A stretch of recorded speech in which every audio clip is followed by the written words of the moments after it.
Hi everyone, Mark here, and I'm in the kitchen and I'm going to do an absolutely delicious, creamy, rich chocolate ice cream that I'll know you'll just mouth water over. And it's got this really beautiful hint of cardamom right through it. You won't taste this in many ice cream shops anywhere in the world. So let's go and do it.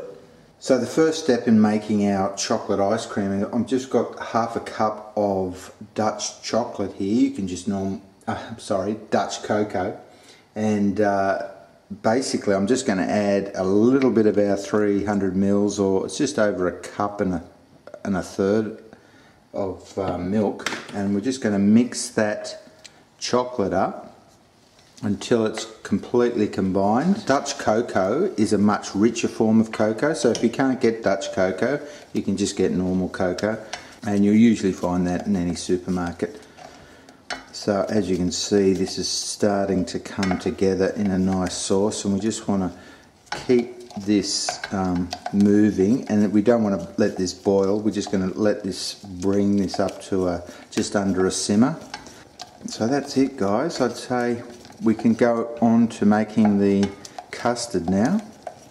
So now we're going to make our custard for our chocolate ice cream, and I've got the rest of that 1 1/3 cups of milk that we used, the little bit that we used in the chocolate sauce, and I'm just going to throw in 6 bruised cardamom pods. Now this is just going to give it a really delicious, spicy, sweet flavour, and if you haven't had cardamoms before, you've got to try them. And I'm going to put in about 2 2/3 cups, 600 mils or 20 fluid ounces of cream, just pure cream, and we're just going to let that slowly come up to the heat and let the cardamom infuse into the cream and milk. So here we have our 6 egg yolks, and we're now going to put our cup of caster sugar.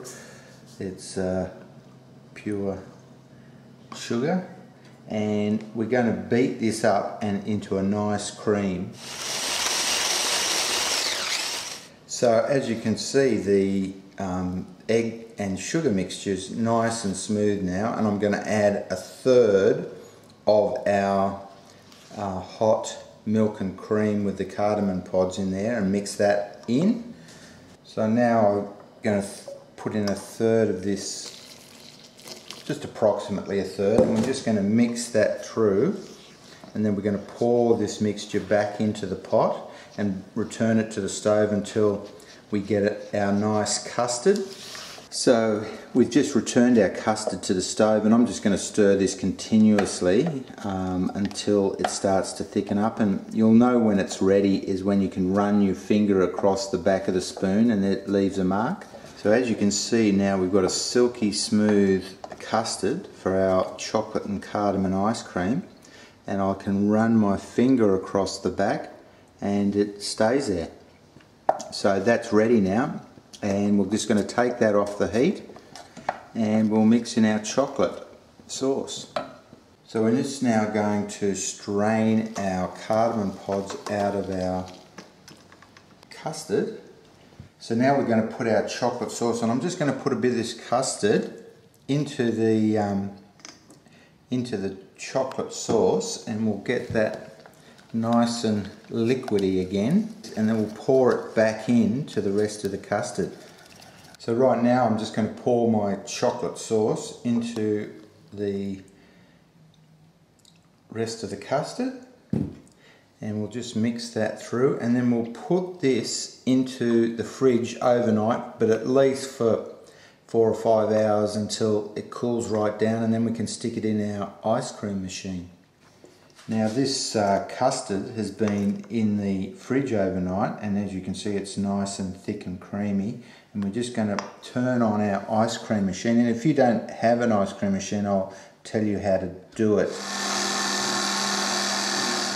Here we have the ice cream now, and it's, as you can see, it's nice and thick and creamy, and it's like soft serve, and that's the consistency you want it to get before you put it in a container and put it into the freezer again and let it set for 3 or 4 hours until it becomes nice ice cream. Now if you don't have an ice cream machine, what you can do is get your bowl of custard, put it into the freezer, and every 15 to 30 minutes take it out and use a whisk or a blender or a hand beater and beat it for a few minutes until it's all smooth, and do that every 15 to 30 minutes until it gets to this consistency, and then you can put it in a container and do the same thing. Leave it for 3 or 4 hours and you'll have the most delicious ice cream, and you'll just never go back to buying ice cream. This is just so easy. And so here we have, I'm going to put this into a container and I'll show you what it looks like once it's frozen.